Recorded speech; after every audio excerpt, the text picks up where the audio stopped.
Meron akong gustong sabihin sa inyo. Ay, tungkol ba saan yung gusto mong sabihin sa amin? Walang kwenta yan. Sige na, pakinggan na natin siya. Pa, ma, ate, pinag-isipan ko po ng husto ang tungkol sa ibabalita ko.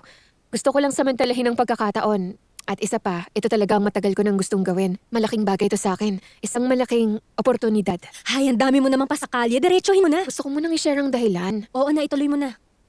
Sa ngayon, ayoko munang bumalik sa Beijing.